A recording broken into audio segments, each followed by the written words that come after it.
there you go. G'day guys. Well, today we're going to be working on this plum.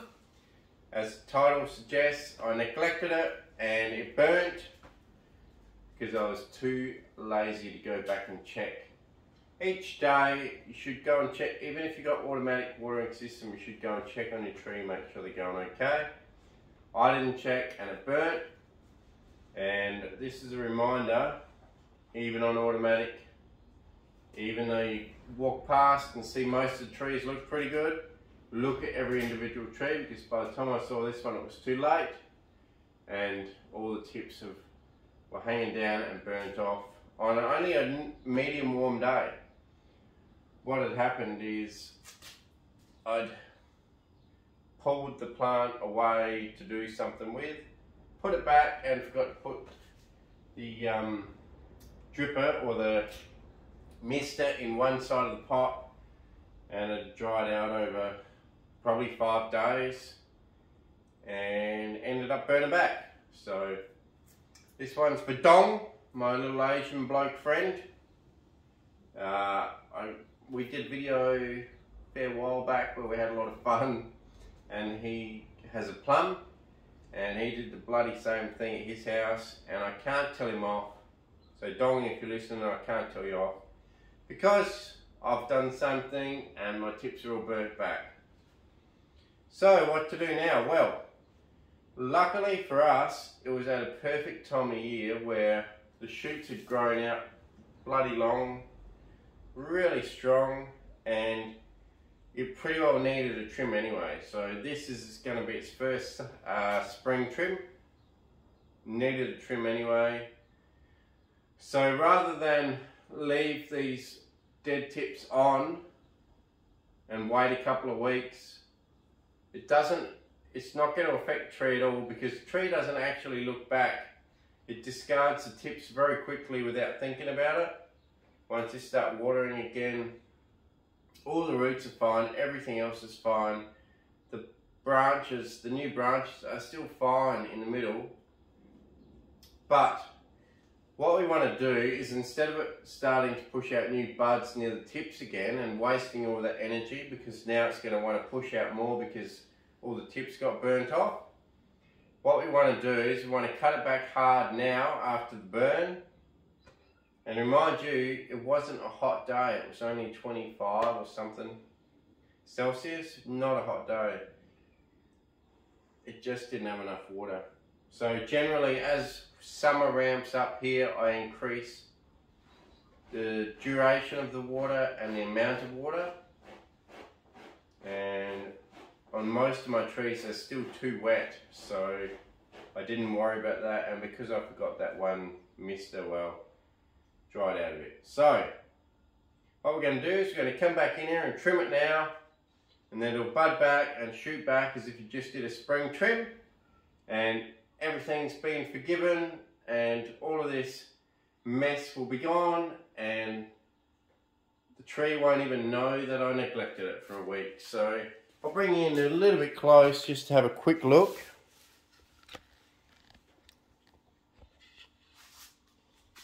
It also made some of the leaves lose some colour, because it's normally quite red, these leaves. So you can see the stem has bounced back and it'll probably shoot back out of here. The problem with that is then the energy doesn't go back down there where you want it to create more branching or twigginess. And you can see the tips completely dried off. But the stems themselves have straightened back up. They were bent over like this on the hot day. Not hot day, 25, man, not hot. Okay, but they were all bent over like this, wilted. The very tip leaves died. Okay. Crispy. But if you leave this length on here now, if you think to yourself, okay, we'll leave it all alone until it starts reshooting. No, don't do that, because what you're going to do then is you're going to put out growth on the tip of this, and then after you think, oh yeah, it's starting to recover, in another 2 weeks, you're going to then chop it off anyway, and to the tree it just thinks it's burnt again, and then it's got to reshoot lower again. So you're better off cutting it back hard now, down low in all these shoots, cut them back really low, and let the division be something that we want to keep in the future. So let's use this to our advantage, this burning back, and you know, the tree won't look back. The development hasn't really suffered because now we're going to chop it back hard and it's going to divide anyway, which we were going to do this time of year anyway. It just was a little bit unfortunate that some of the tips died, but it was only really one day of stress that did it, and the tree is now okay. It survived. So let's cut it back and get some division that we want to keep, rather than let it shoot back out again now and then have to chop it off later.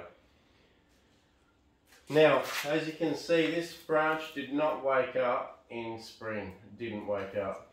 There is two tiny baby shoots in here, which I'm very doubtful will grow into anything, because you would have to hope that they were strong enough to shoot out to the side, get enough light, and then hopefully survive. I'm going to leave them and just hope that by cutting back the top, these can shoot out a bit stronger, but I'm not. You know, I wouldn't put any bets on it. My bet is that whole branch is gone, even though it has shot out back further. For some reason it just doesn't like that branch's tree. So let's trim it back and see where we're sitting after that. So I'll chop these low ones off.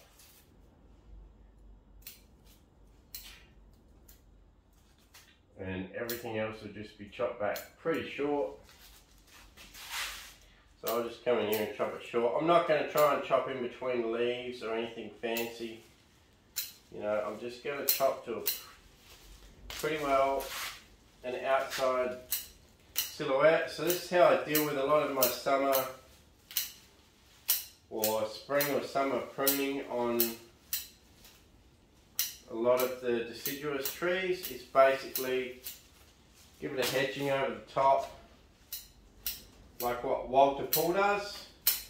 He hedges all his deciduous over the top, and what that does is then pretty well just gives you another lot of growth, nice strong lot of growth coming back after this. And then in winter you can go back and really decide which ones you want to keep. If your side branches are pretty weak, you could just chop the top back pretty hard. If your side branches are quite weak, chop the top pretty hard, and then you could actually leave it at that if you wanted to. You could prune the top like that, or hedge it, whatever you want to call it. It's a type of hedging. You could leave it like that and let these side ones grow out longer and stronger. And then next time when the top canopy is regrown as well, then chop back the whole tree, including the sides. And then you will get stronger bottom or sides and slightly weaker top over time. I'm just going to have a look in this tree and see what we think we need.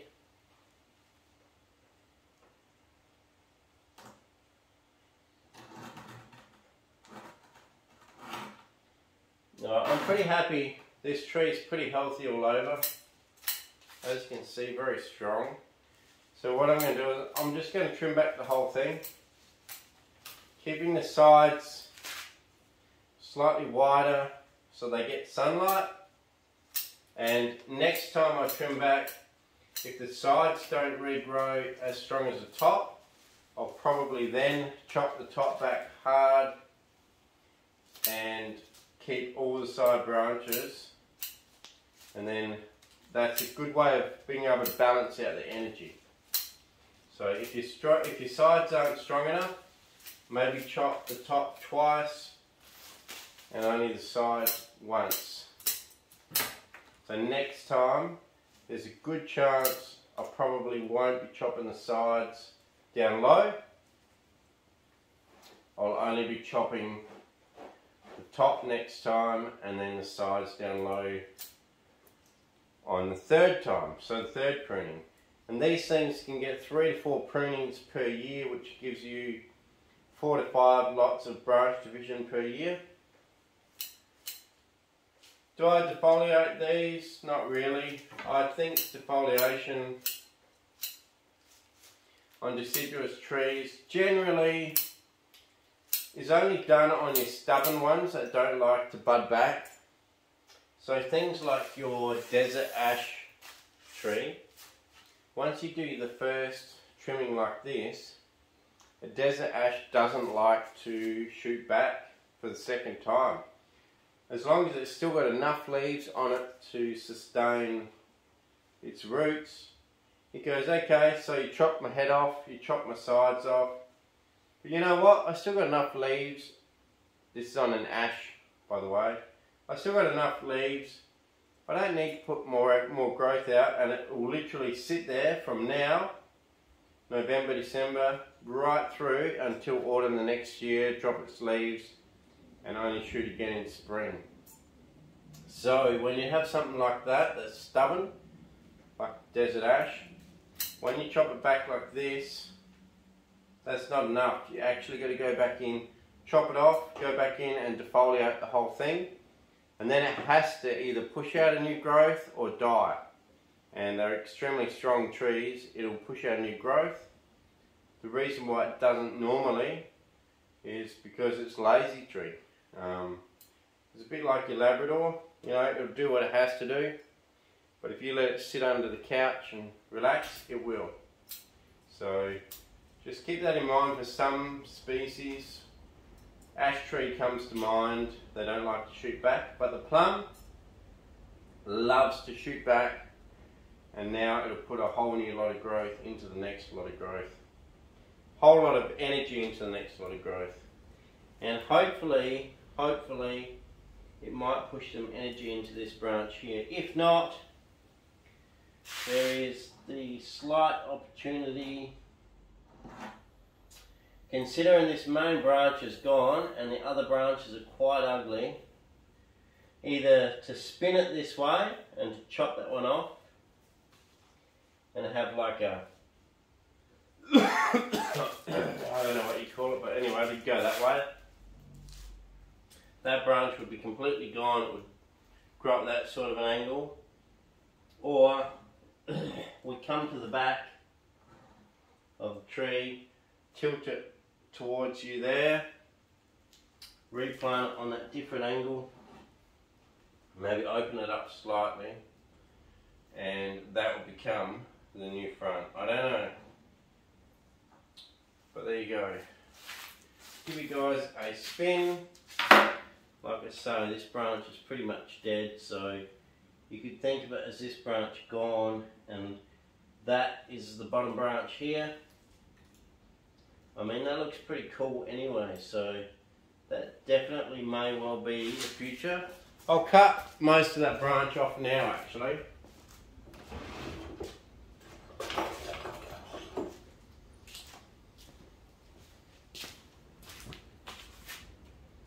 Okay, so that could be the future of the tree. Let's just chop a lot of this off now.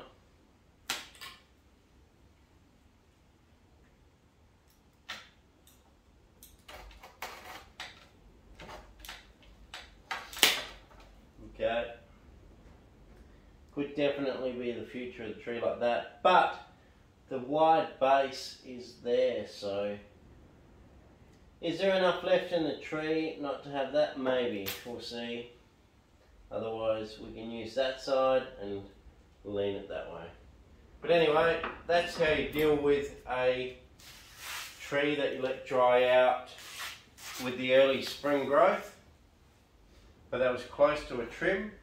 You let it burn after it's grown out a bit. When it's very close to a trim, just go ahead and trim it.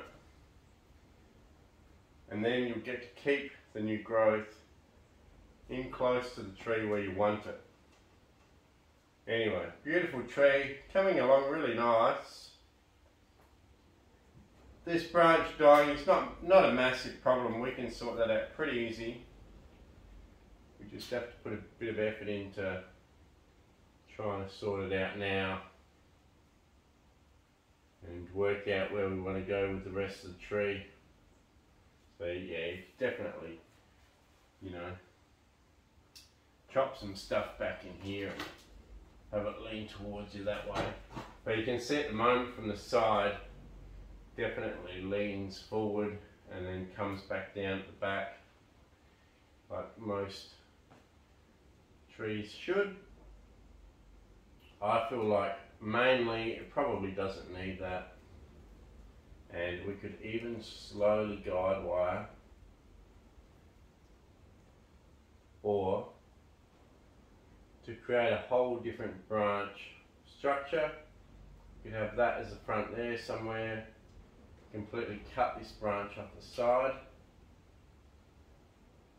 and then you got a little bit of height division between the lowest and highest branches. The reason why this branch was so good is because it created height division between where your first and your second branch started. But now that it'll be gone, if it is going to be gone, this branch and that branch are pretty well competing. The back branch starts lower, but that's fine. I don't mind the back branch starting lower. Yeah, beautiful tree, coming along okay. Devil's plum, spring trim after a neglectful burning. Cheers guys, thanks very much for watching. Yeah, have a good night and I'll catch you next time. Cheers.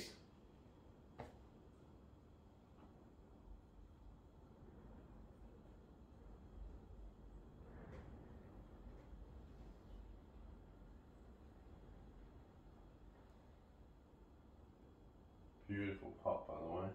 Beautiful. Stunning pot.